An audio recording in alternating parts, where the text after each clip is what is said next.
Good evening, lovely listeners. I'm Lucius Voss, the man behind the curtain of your subconscious, gently pulling the strings you didn't realize were loose. Welcome to Spectral Margins, a place where the edges of reality blur and fray, and the truth leaks out like blood through linen. Tonight, dear friends, we bring you two tales. One of them blooms beautifully. The other grinds the gears of existence until all that's left is the soft ticking of the end.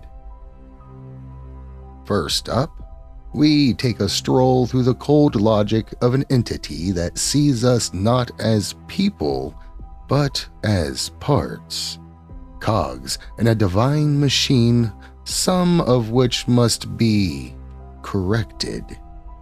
A story of power without mercy, purpose without comfort, and a voice that speaks from outside of time. Written by T.W. Grimm. This one is called I Am the Clocksmith, formerly Oblivion. Performed by the ever-haunting Geoff Sturtevant.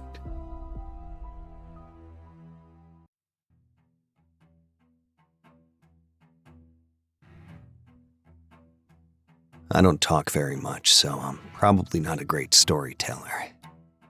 To be honest, I have a hard time relating to people. I like to watch them go about their lives, but I don't really have anything to say to them. Anyway, here goes nothing, I guess. So I was walking down the street in some random city, and I happened to witness a robbery. I can't remember which city I was in, but they're all pretty much the same to me. I know it was a larger city on the east coast of North America, but I don't recall which one. Anyway, I was walking along and minding my own business, and then I saw it happen. I don't usually interfere with my surroundings, but my whims come and go like the tides.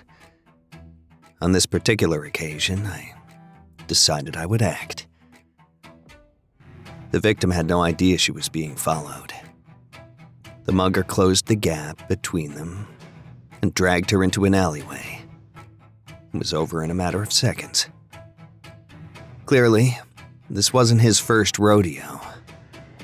The girl was lying on the wet concrete, looking up at her attacker with a dazed look in her eyes. He was holding a knife. I covered his mouth with one hand, and I crushed his forearm with the other. The knife dropped to the ground, and the mugger screamed against my palm. He struggled to break free, but he wasn't going anywhere. His time was up. I slammed him against the wall, and that was that. The would-be victim was staring at me with eyes like saucers. I realized too late that I was showing my true form.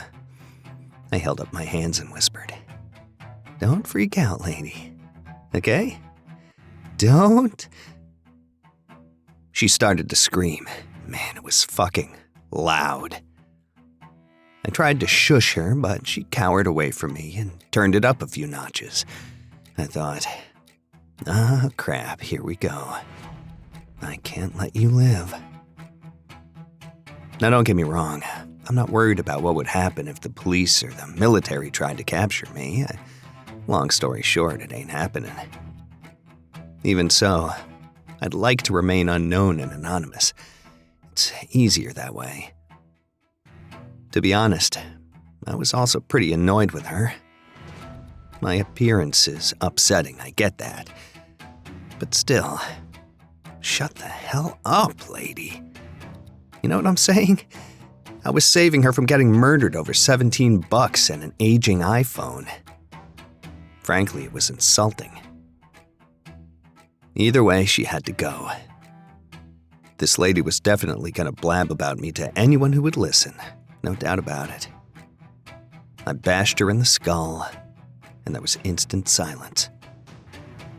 I hate to say it, but it was kind of gratifying. Hey, don't look at me like that. I didn't change anything by killing her. Little Miss Screamy Face was meant to die in that dirty alleyway, riddled with over a dozen stab wounds. And the mugger wasn't long for the world either. He only had a few weeks left. If I didn't release him into the greater collective that day, he would have gone on to commit 8 more violent felonies, and then die of a fentanyl overdose. I mean, yeah, I fucked it up, but at least I tried. It's different for me. Don't get me wrong, I understand the philosophical differences between good and bad, but when I pull back and examine reality on a larger scale, it all becomes meaningless to me. In the end, the death of one organism makes life possible for another. Without death, nothing can live. Anyway, long story short, I crushed the bodies into compact little balls of meat, and I hid them in a dumpster. Believe it or not, people are mostly water and empty space. You could be squished into convenient packages with very little effort. I created a large puddle of blood in the process, but as luck would have it, a heavy rain was starting to fall. I silently thanked Mother Nature for her assistance, and I tried to enjoy the rest of my day. Now, don't be whimpering like that. Come on, let's face it. We all die at some point. Them, you, me, even the universe itself. At that point, the greater collective will become no more. I have no idea what will happen after that.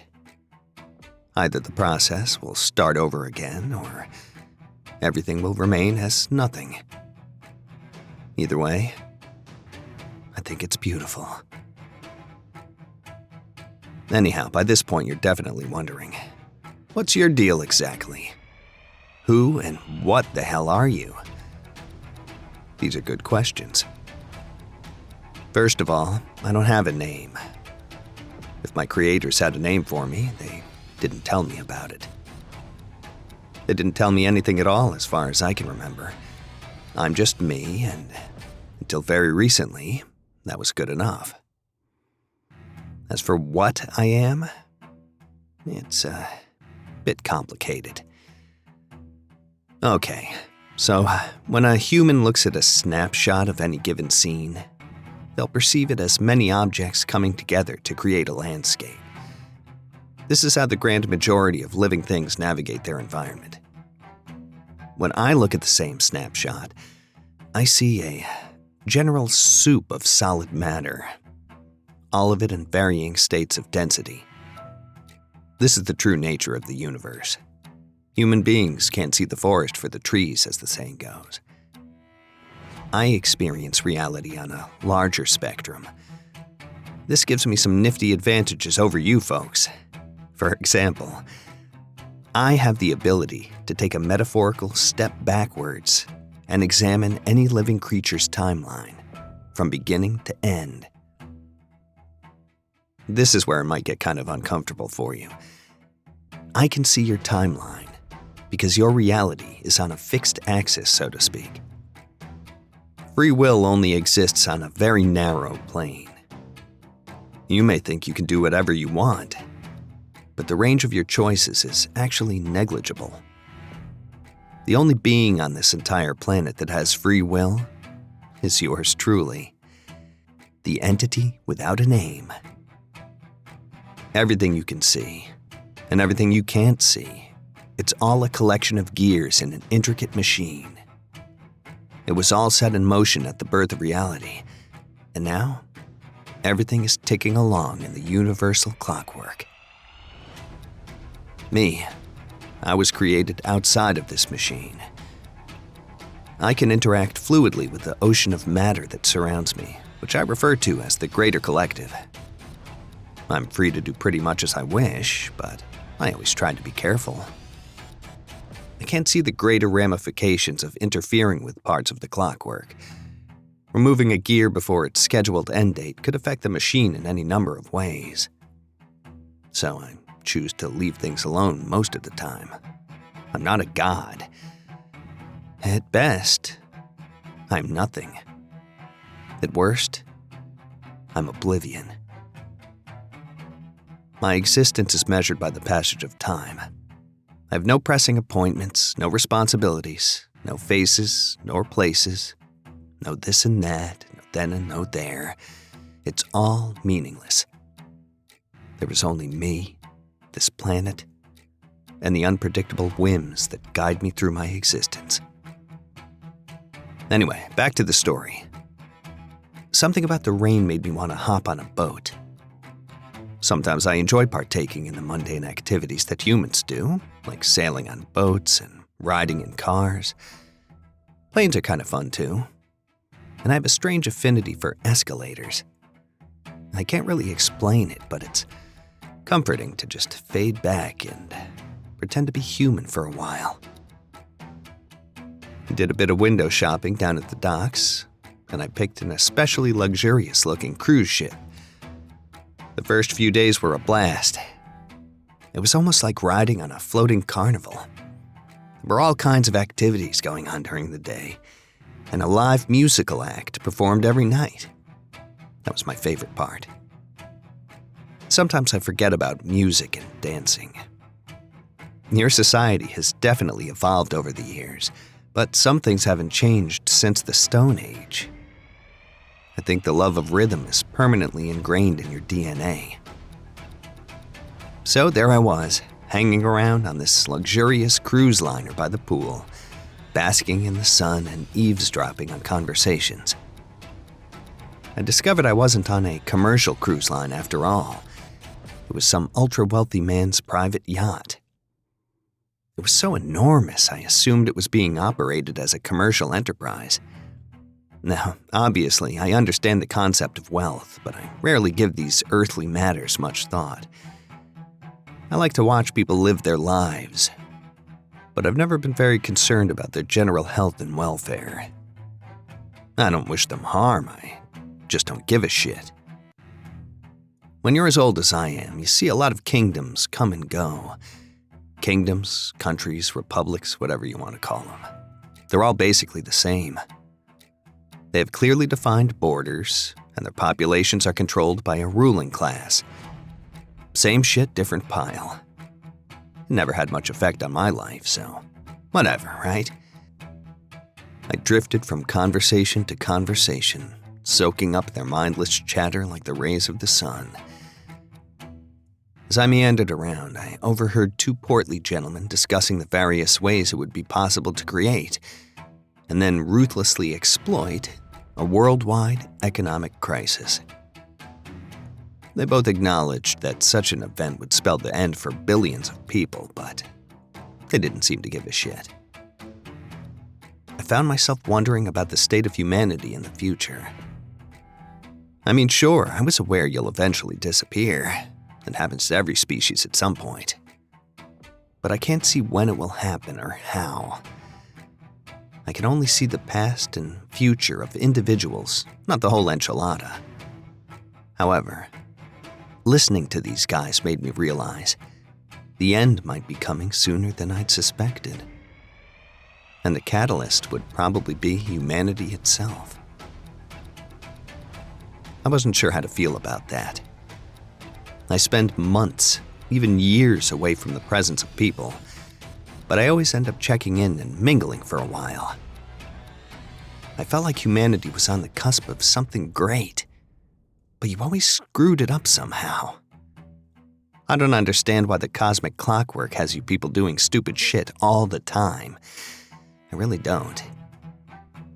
I always had assumed your evolution would serve a definable purpose someday, but as I listened to these guys chuckle about profiting from misery, I realized humanity had been created to fail. Your time in the sun was probably winding down to a close. These unsettling truths gave way to another uncomfortable question. What the hell is my purpose anyway? Do I have one? Until that moment, I'd never really given it much thought. Not once in the countless millennia I've been traipsing around the surface of the globe. I just was. and that had always been good enough for me. I wasn't part of all that clockwork bullshit. I saw myself as something between an outsider and a free agent. But why was I created? What was my purpose? There had to be a reason, but my creators didn't leave me any instructions. All I can remember is a vast curtain of blazing light that encircled me in all directions, light of every color and hue. There was a general sense of enormity, like I was a speck in the middle of eternity. And then I was here. I floated away from the conversation with a lot of troubling thoughts. I wasn't sure how to feel. I looked out at the rolling blue sea, and it struck me that this will all be gone someday. Earth, water, sky, all of it vaporized and added to the collective. When this happens, I can only assume that I'll be gone too. It's a real bummer that I can't perceive my own future. I can see the timeline of living creatures because you're all a bunch of fixed cogs in the machinery. Me? I have no idea what my own future holds. I might be the only entity in the universe who has total control over their destiny. I do know something from experience. A global economic crisis always leads to warfare. Lots and lots of warfare. These days, you got a whole bunch of nuclear weapons in the mix. More than enough to destroy yourselves and damn near everything else too. The lions and the sharks, the birds and the bugs, all of them gone. Escalators, cars, coffee shops and cruise ships, amusement parks and potato chips. Gone, gone, gone. I don't want to be the only sentient being in a world that's been ravaged by the faulty mechanics of humanity. It would become excruciatingly boring after a while. I'm going to be around for a long, long time. There's one thing I fear. It's eternal boredom. And then it dawned on me. What if my purpose is to repair the machine? Maybe I could save humanity from destruction before it's too late. I'm not sure if I'm technically alive or not, but either way, I've always been the dominant life form on this planet. I can change my density at will. This means I can crush diamonds and squeeze steel like Play-Doh in my hands. I don't need to eat. I don't need to breathe. And so I can fall from the greatest heights and dive to the murkiest depths of the ocean. I've run with wolves and swam with sharks. Hell, I once spent an entire week hanging out in a live volcano. I'm impervious to harm, and I fear nothing. It would be relatively easy to accomplish. I could simply remove the malfunctioning cogs in the clockwork, the corrupted gears that were bogging down the machine. For example, I could see these two chuckleheads weren't designed to bring on the apocalypse, but they would certainly help steer things in that direction. I could pluck them out of the machine and release them into the greater collective. There were many other malfunctioning cogs in this system, but I had nothing but time. There were only two problems I could see with my plan. One is the possibility of collateral damage. I might fuck up on occasion and, accidentally remove a pretty good cog from the machine. Another bump in the road is my unwillingness to reveal my existence. That could make things a bit more complicated. I mean, let's not forget what happened to the girl in the alleyway. If I decided to carry this plan forward, I'd have to do it in stealth mode. I don't want to do any harm if I can avoid it. And I don't want any of you people to know that I exist. I like my anonymity. Wouldn't you? I waited late until that night's festivities had drawn to a close, and then I made my move. I copied the likeness of a young woman at the dance, and I followed one of the men to his luxurious cabin. A raised eyebrow and a knowing smile was all it took to get inside. As soon as the door closed, I pinned the old bloated bastard against the wall and reverted to my true form. I growled, "I know about every shitty thing you've ever done, and I know all the shitty things you're planning to do in the future. But I can't see inside your head, little man. So I need you to cooperate and give me some names, okay?"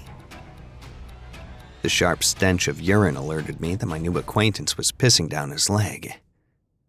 I heard his heart seize up in his chest. My target had just been stricken with a fatal heart attack. I muttered, "Oh, crap," and let him slide to the floor. I was disappointed, but at the same time, the trash had just taken itself out in a very convenient manner. I grabbed a pen and some stationery from the nightstand, and I started hunting for his partner in crime. This time, I was disguised as one of the handsome young pool boys, because that was his secret preference. I quickly shuffled through people's timelines as I slipped past them, looking for a recent memory of my target's location. I found him standing at a poolside bar, red-faced and grinning with boozy good cheer. I caught his attention and beckoned him to follow me. He toddled after me with a glassy leer on his lips, and I led him into the deeper shadows at the stern of the ship. I gave him an enigmatic grin as he fumbled with his belt, and I asked, "How's your ticker holding up, sailor? I hope you don't have a condition, because I have quite a surprise for you." He panted, "Oh, I like surprises." And I started to laugh. I chuckled, "You poor dumb bastard," and I gave him a smack across the temple. He dropped like a stone. I gagged him with his own belt and waited until he was able to focus his eyes.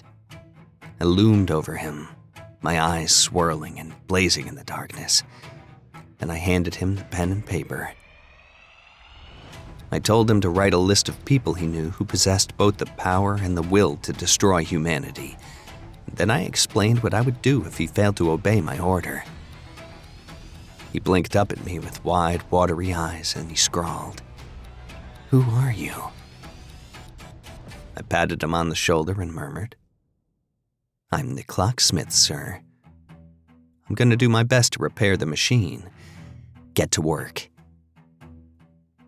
He dutifully scrawled down a list of names with a trembling hand. I recognized most of these people already from examining his past, but a few of the names didn't ring a bell. I pointed to each one and asked for more details. Who were they exactly? And where could I find them? When I was satisfied he didn't have any more pertinent information, I threw him overboard.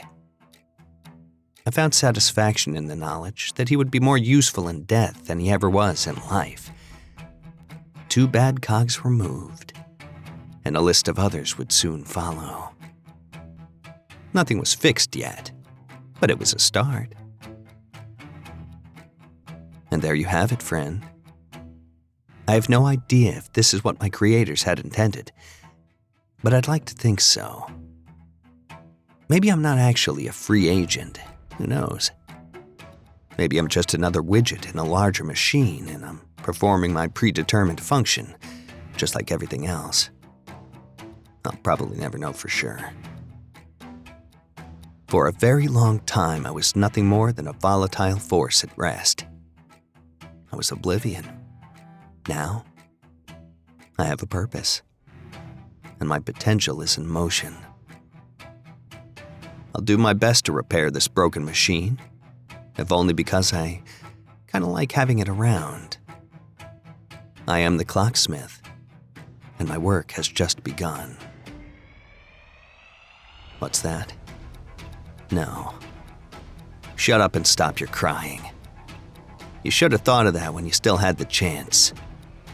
I can see what you've done in the past, and I can see what you'll be doing in the future. Your name was on that list for a reason. What? Oh, hell no. It's way too late for that. Just close your eyes. Oblivion will be coming along directly.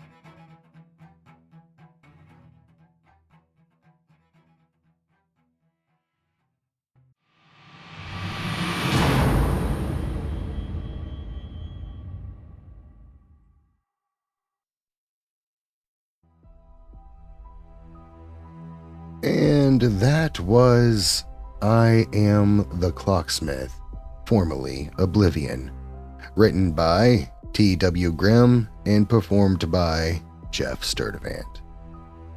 I've always said that purpose is just an elegant word for the compulsion you haven't escaped yet. And as for clockwork, well, isn't it charming to believe there's a plan? Even when it's held together with blood and blind faith?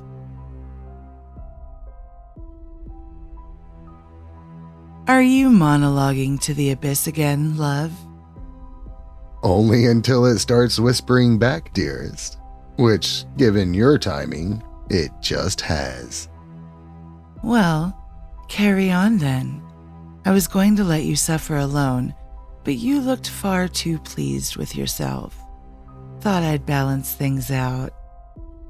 Misery does love company, and yours is exquisite. You always know just what to say to make a girl feel like an antique coffin.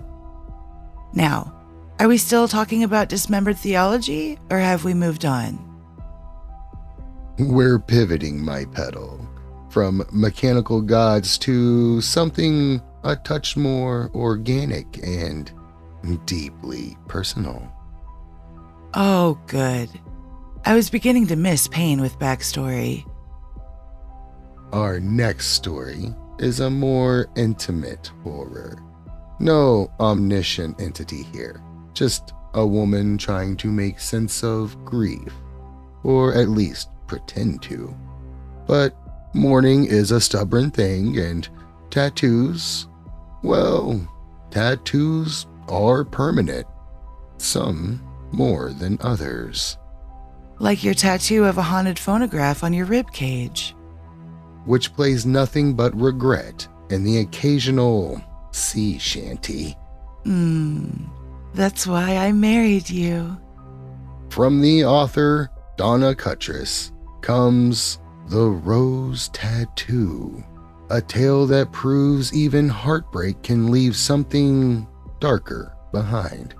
Performed by the ever-compelling Olivia Steele.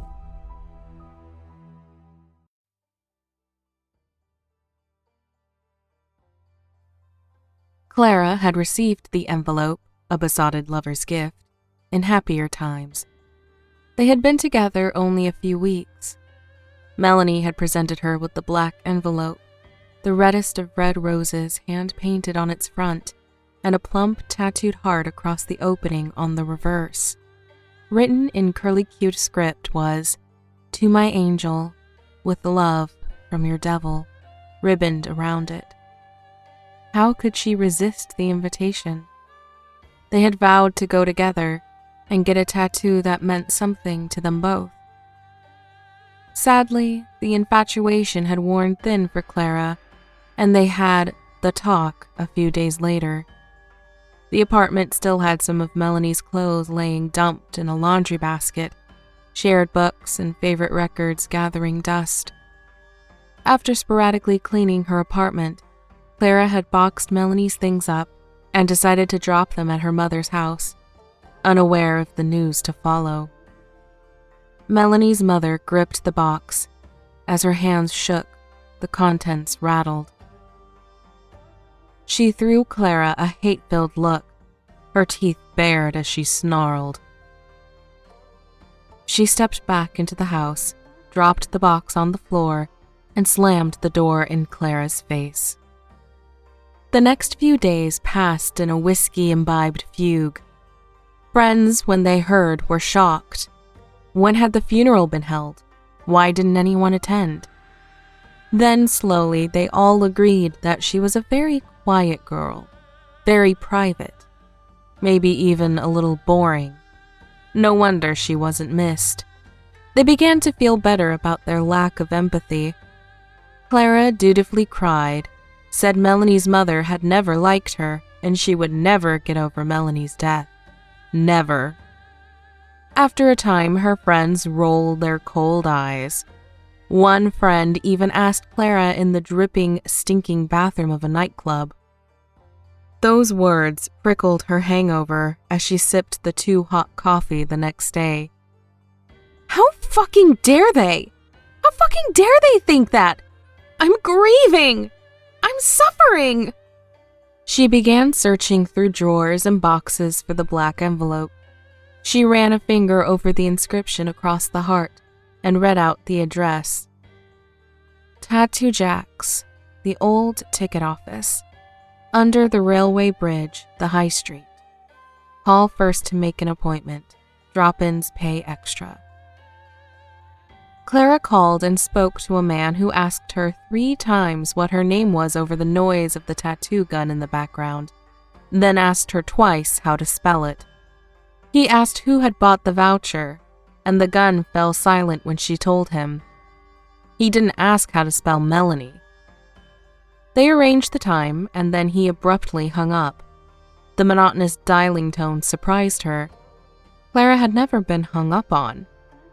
Then she heard the sound. It was a cry, a desperate, pitiful sob. Hello? Hello? She looked at the screen of her phone. Melanie's face flashed across it. Clara disconnected the line, then checked her contacts. She had deleted Melanie's picture and details when they had split. Maybe she needed a new phone. The next afternoon, she stood outside what was the old ticket office for the now long-closed railway station at the end of a dying high street. An old wooden door had a sign screwed onto it, Tattoo Jack's. She pushed it open and found herself in a small yard facing the door to the parlor. There was another, more elaborately decorated sign on it. The opening times were surrounded by intricate drawings of Japanese koi, ferocious dragons, and angry samurai warriors. In each corner was an old-fashioned heart, similar to the one on her envelope, but these were speared with a jeweled dagger with blood dripping onto the bunches of red roses. She tapped on the door, suddenly feeling nervous. Why am I nervous? I've had a tattoo before. Subconsciously, she rubbed the Maori pattern that circled her upper right arm through her sweater, and had a flashback of how drunk she was when she got long life and good health in Chinese script on her thigh. The door opened. The guy seemed normal. Slicked back graying hair, scrubbed raw hands, black t-shirt and jeans. The parlor was similar to every other she'd seen. Drawings pinned to the wall, inks in boxes and needles in plastic. A pile of yellowing tattoo magazines were stored on a shelf, and pinned to the ceiling were fading Polaroid photographs of various customers smiling through the pane. It was small, with space for only 2 chairs. Drop-ins would have to wait in the yard. Clara pointed to one of the rose illustrations in a large book of designs as he crossed through her name in a battered leather ledger. I want this one, please. Could you intertwine some leaves around it? And on the stems, can I have 2 thorns with some blood on them? They're to signify me and my girlfriend who died very recently. She turned away, waiting for sympathy, but he closed the ledger and said. He handed her a document, which she signed without reading. She knew all the dangers of allergies and the necessary aftercare. She sat in a battered old dentist chair and extended her left arm on a rest. Clara ran a finger over the delicate inner skin of her forearm. She thought for a moment. No. He stared at her for a split second too long, then pressed a switch on the floor with his foot. The buzzing kicked in as he prepared to outline the tattoo into her arm. Don't you need to apply a transfer? He smiled. Trust her to get me a voucher for the shittiest tattoo place, Clara thought as she daubed at the reddened swelling on her arm with Vaseline. She carefully avoided the angry skin as she slipped on a t-shirt and got into bed.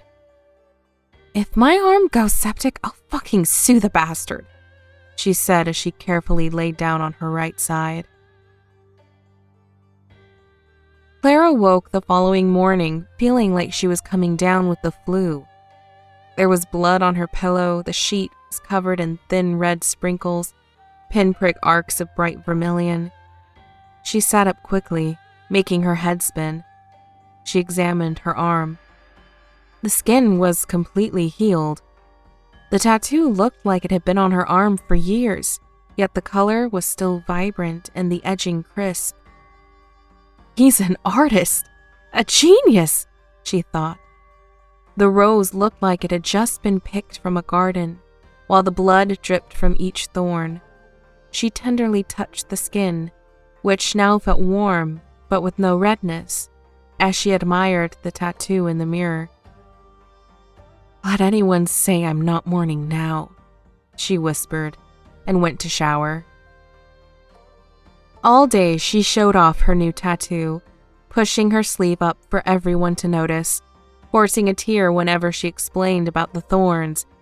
But as the day progressed, she began to feel pain in her arm. Intermittent, like the sharp scratch a nurse would always warn you of as she was about to dig a syringe in your arm, or the snap of a piercing gun in an unfrozen earlobe. The pain intensified to such a degree that she would lose her breath and have to wait for it to pass. Her boss told her to go home. She looked awful.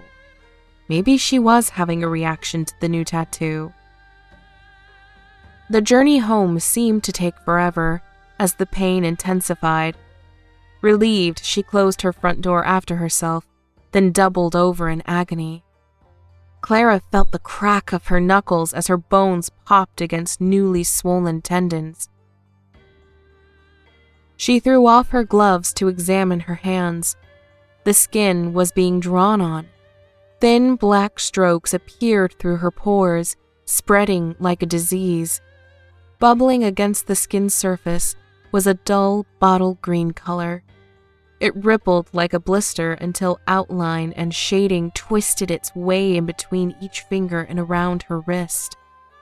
There was a buzzing, loud and violent sound in her ears. It sounded like the tattoo inking gun, pulsing as it repetitively gouged ink into her skin.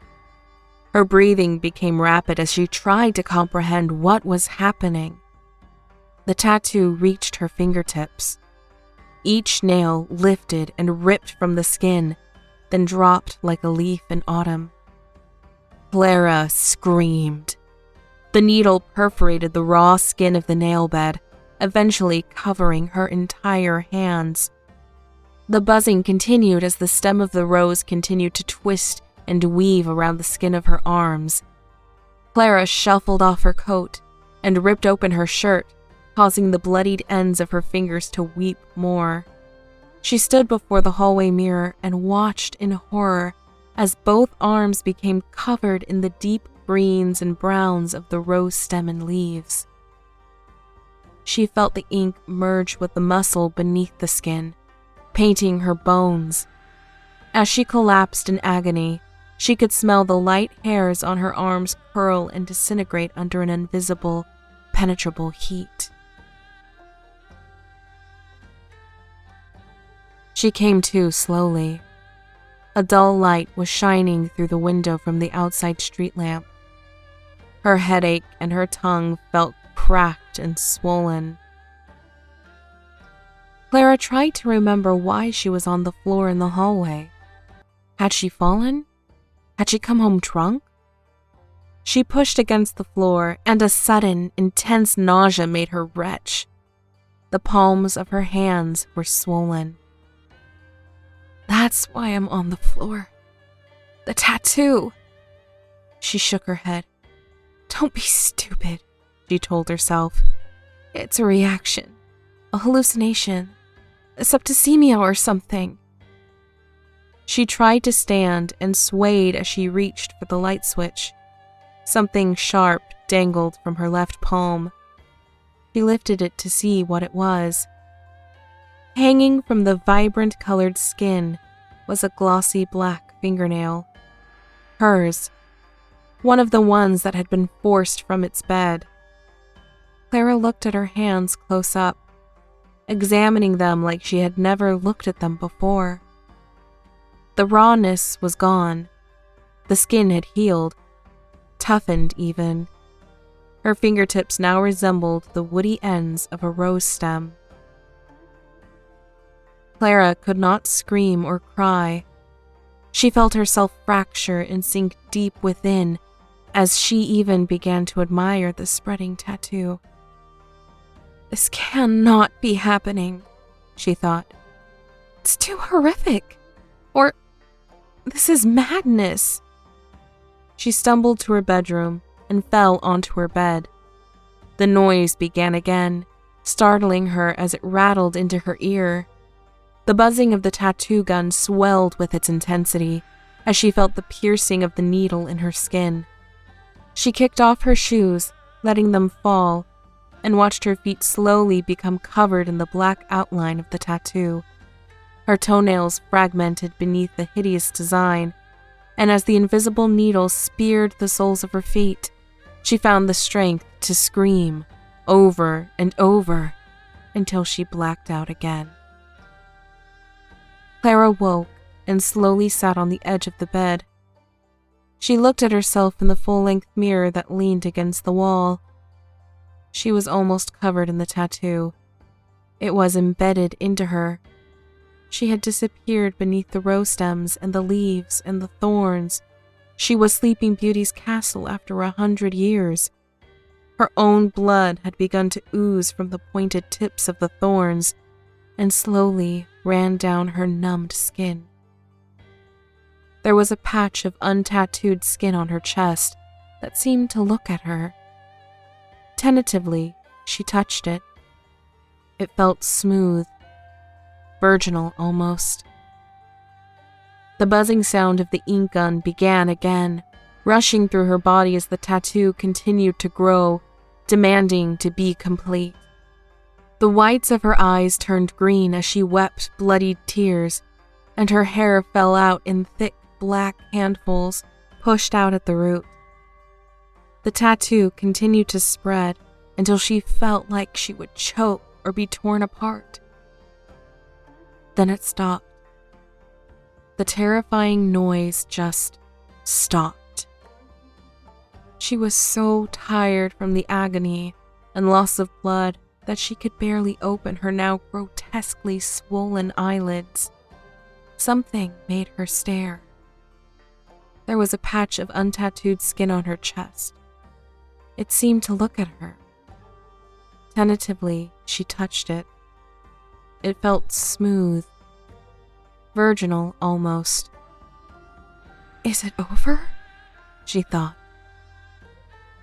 The silence gave her a minute of hope. But then the noise returned. It erupted. That pulsing, buzzing sound was louder than it had been before. Clara could only watch as the rose tattoo slowly dissolved into the skin of her arm, pulling the thorns with it. She felt them dragging along the lengths of her veins, scoring her muscles. She watched as her body began to convulse against the angry force within, as the rose began to reappear on the unblemished skin of her chest. A pretty bud at first, then it bloomed in all its red, gaudy beauty. It exploded through her splintering ribcage, and the thorns ripped apart Clara's unbroken heart.